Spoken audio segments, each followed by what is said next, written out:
Den her tape, den er til en forstuet ankel.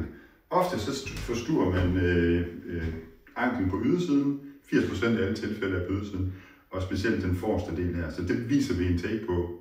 Tilsvarende kan man selvfølgelig gøre det, hvis det er på indersiden, så kommer det bare modsat. Vi bruger den brede tape. Og vi lægger 2 anker. Det, der er vigtigt, er, at når man lægger et anker cirkulært, så må det ikke være stramt. Det skal bare ligge løst, men lige hæfte heromme. Og det gør vi så tæt på leddet som muligt. Og det gør vi, fordi jo tættere vi kommer på leddet, jo mere stabil bliver det. Sådan der. Så har vi 2 anker. Og det vi så vil gøre, så vil vi sørge for at stabilisere, at måler lige, hvor meget tæt vi skal bruge. Det gør vi sådan der, sådan der. Når det nu er her, skaden er sket, så vil jeg trække foden op i neutralstilling, så vil jeg sørge for, at foden bliver vredet den vej ud, så vi beskytter ledbåndet så meget som muligt. Og det sætter vi på. Starter på indersiden, og så er det rigtig vigtigt, at det bliver meget, meget stramt. Og så vrider jeg simpelthen, det kan godt virke lidt skørt, man skal vride foden helt herop, og så skal den op og hæfte op på ankeret der. Sådan der. Og så tager man lige og sørger for, at den ikke falder ned der.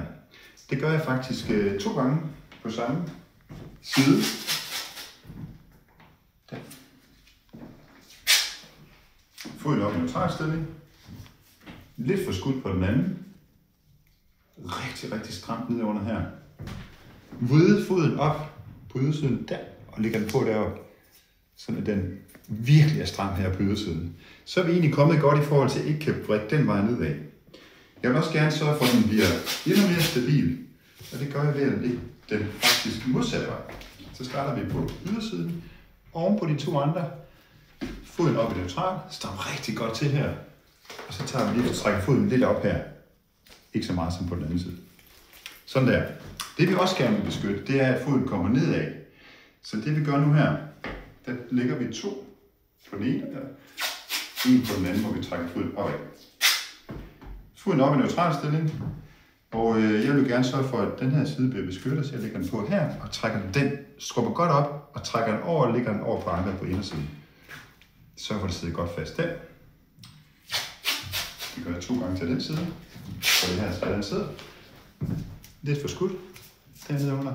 Træk godt op der, og træk rigtig godt rundt. Sådan der. Så tager jeg lige en fra den anden side også, så vi er sikre på, at foden ikke kan komme ned her. Der på kanten der, stram godt op, og hele vejen over her. Sådan der. Så er vi egentlig godt kørende i forhold til, at vi ikke kan vrikke udad eller nedad. Det jeg så godt lige vil sørge for, det er, at der ikke er for mange åbne huller, for det kan godt give vabler. Sådan en tape, den vil typisk holde en time eller 2 timer til fodboldkamp måske, og sådan en mindre løbetur. Så det jeg lige gør her til sidst, der lukker jeg anklerne, og husk på, at det må ikke være stramt, når det er cirkulært. Sådan her.